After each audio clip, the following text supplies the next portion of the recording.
How y'all doing today? In today's video, we're going to talk about 5 things you must do financially, building your financial base.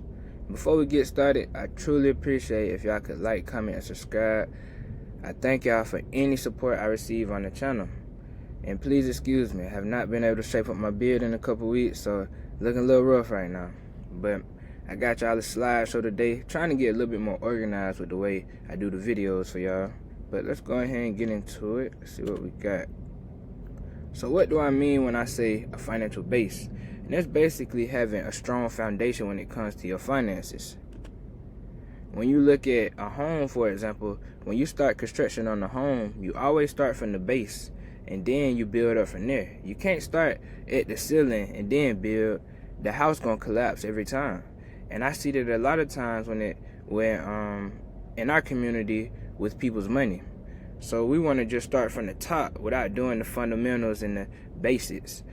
We talking a person don't have $500 saved, but they talking about the stock market. They go put some money in the stock market, and then their car break down. So they got to take their money right out the stock market, get the car fixed, and they right back where they started. Their financial house collapse. Or a person doesn't want to do the basics of tracking their income and expenses and doing basic budgeting, and when they finally do run across a couple dollars, they just blow it all. A prime example of that is if we look at the pandemic. There was a lot of money floating around in the pandemic, but 99% of them people that had money in the pandemic don't have it now. So we have to really get to the basics of making sure we have a strong base financially, and then we could build up from there. And the next thing I'm going to say is when it comes to money management, there's no secret formula to it. The basics going to always work. I see a lot of times with people in our community, we'll just sit in the same position for years and years and years, waiting on this magical play that's never going to come. When in those years, we could have just been steadily building ourselves up. If you look at the lottery, for example, the statistics on the lottery say most people that play the lottery are poor. And the reason it is because that's the only way they think they could become rich. I got a person in my family that's been telling me for 15 years they gonna hit the lottery. And I'm not saying they're not gonna hit it, but they haven't hit it yet. And if you look at the numbers, more than likely it's not gonna happen. But in them 15 years, they've stayed in the same position financially.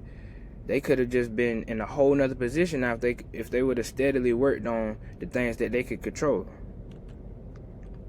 You have to do what you can and stop waiting on the hope and the prayer. We can't control whether we gonna hit the lottery or we gonna blow up in our business or things of that nature. But what we can control is what we can do day to day to keep consistently getting better. You can't walk before you crawl. Like I was saying with the house, we can't start at 100 and then just build from there. Now, a person watching this, they might hit the lottery or they might blow up in their business this year.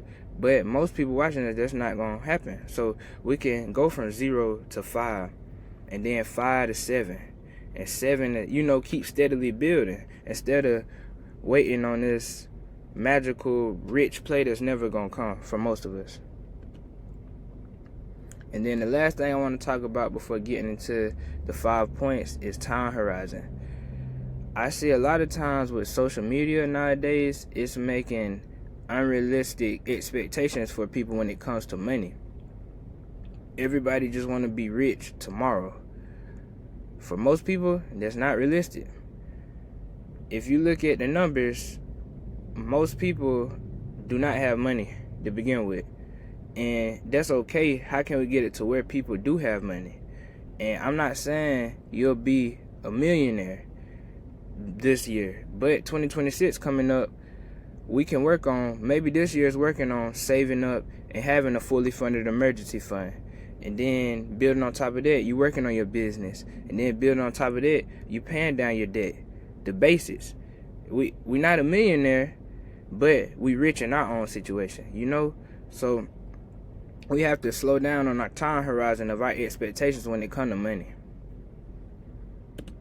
So let's get into these points I got for y'all today. The first thing we need to make sure we're doing is tracking your income and expenses and making sure we're budgeting. We have to know what's going in and what's going out, how much money we make, how much money we spend. And I think most of us, we got a basic idea how much money we make, but we definitely don't know how much we spend. And I did a video on how to manually track your income and expenses, but if you don't want to do that, please make sure you're doing it with an app, or make sure you're doing it somehow, some way, because it's so important when you can see your financial picture. It just makes everything so easily when you can visibly see. And also, making money is super duper important, but knowing your expenses is just as important. So when we're talking from a base level of the next step we're going to talk about is having an emergency fund. 3 to 6 months of expenses saved for emergencies. That's the base level. But when you get into a couple years down the line, when you have a lot of money saved and you don't know your expense number, it makes your financial picture a little blurry. And what I mean by that is when we get to talking about a person could potentially take a year or 2 off of work with how much money they have saved, you need to know your expense number. So if we have a person and their monthly expenses of how much they spend in a month is $5,000, and they have $60,000 saved, 5,000 times 12, 60,000. Essentially, if something came up in life, Lord forbid, they could essentially take off a year off of work because they had that much saved. Or it might be where they lose their job and it's taking them a while to find another job, but they're okay because they have that money saved and they know their expense number. And the next thing I'm gonna say to that is making sure you have the lower your expenses, the better. Because say a person has $60,000 saved and they take off and they have $5,000 monthly expenses, that's a year's worth of expenses covered. But if they have $60,000 saved and say their expenses is $2,000 a month, 2,000 times 12, 24, 24,000 times 2, 48,000. Essentially, they have 2 years and some change of expenses saved. So they have even more freedom. The more money you make and the lower your expenses, the more freedom you're going to have. And live below your means. Avoid lifestyle creep. So lifestyle creep, we did a video on that. The more money you make, the more money you spend. So we're going to start getting this money. We're going to start making more money. But what's the point of making more money if all of it is just going to more bills? If all your money is going to a nice house and a nice car, essentially that's cool, but you're sort of kind of in survival mode. You just living to survive. You just living to put all your money in bills. We want to have some cushion. We want to have where we could save some of our money and start getting into different things with our money. And it's one of the things where I've been saying we got to find our balance. We definitely want to have these nice things, but we don't want to be broke because of these nice things.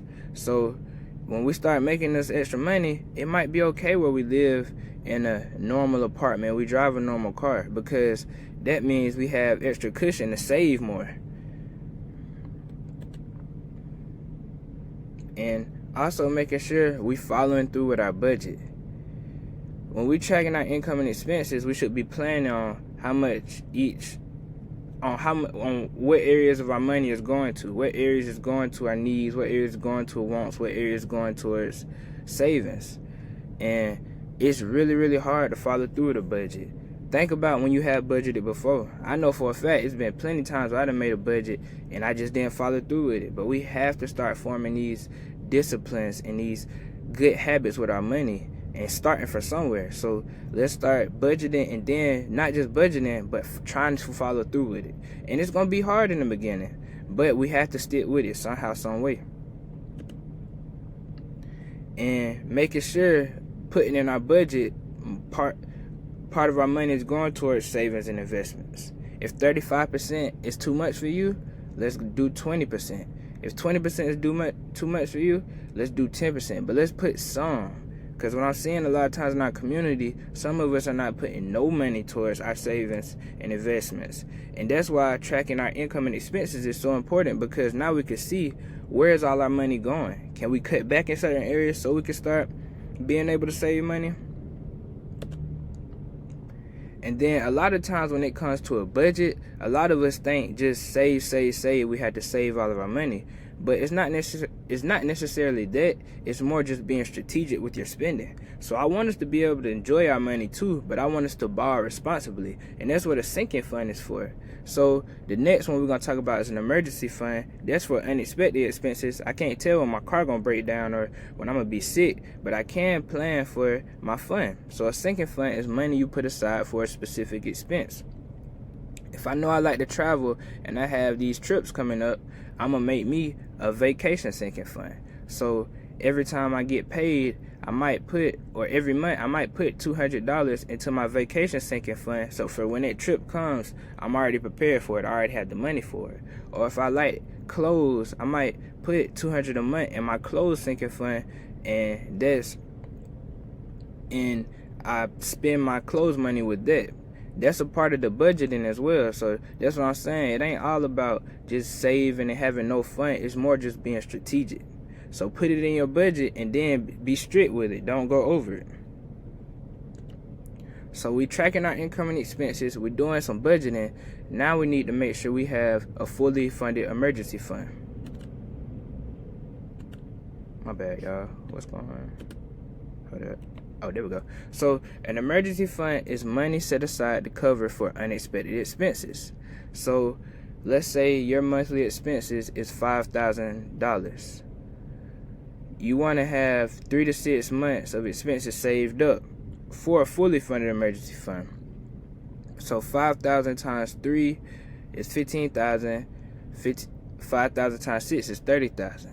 So in your emergency fund, if your monthly expenses is $5,000, you should have $15,000 to $30,000 in your emergency fund. If your monthly expenses is $2,000, 2,000 times 3 is 6,000. 2,000 times 6 is 12,000. So your emergency fund should have $6,000 to $12,000 in it. Now, with me saying that, if you don't have any money at all right now, that's perfectly fine. Let's get us a baby emergency fund. Can we get 500? And then can we get up to 1,000 and keep building from there? What an emergency fund does, it helps us get our head above water. We're getting out of survival mode, living check to check. It's just it's not a good feeling. Every time the car breaks down, we have to go take out a loan or ask a family member. It's just we keep drowning more and more. We want to be able to get our heads above water. And also, it prevents us. When we have an emergency fund, it prevents us from taking steps back on our savings and investments. So let's say you have a fully funded emergency fund and you to put a little bit of money into the stock market. When your car breaks down, we good now because we just take some of the money out of our emergency fund and we pay for it without having to take out money out the stock market, which we're trying to build for our financial future. So we making sure we're tracking our income and expenses, and now we're working on building an emergency fund before our emergencies. The next thing I'm going to talk about is making sure we're controlling our consumer debt. High interest debt is just holding us back when it comes to our financial wealth. We have to stop spending all our money on credit cards. It's okay if you're responsible, but if you know for a fact you're not a responsible person, unless it's just like an emergency where you have to buy groceries or something really, really important, do not be putting money on a credit card and you're not paying it back. The vacations and the clothes and all of that on a credit card is super duper dangerous because that high interest debt is only going to add up. If you don't have the money to begin with, don't even put it on a credit card, especially for stuff that you don't need. I understand if it's an emergency, but please, please, please, the unnecessary spending, please start that with the credit cards. And then this is where I say personal finance is personal. So you have to get a little strategic when it comes to your debt. So we definitely want to get that high interest debt gone, but the low interest debt we might not have to tackle as hard. And what I mean by that is, let's say our mortgage has a 2% interest rate, and we come across an investment where it's making us a 10% return on our money. That's an 8%. That's an 8% rate in the positive. And I hope I don't sound too confusing with that, but basically, like with your low interest debt, you can be a little bit strategic with that and not have to tackle it as hard. But that high interest debt definitely needs to be paid off for sure, because like I said, all it's doing is holding us back financially.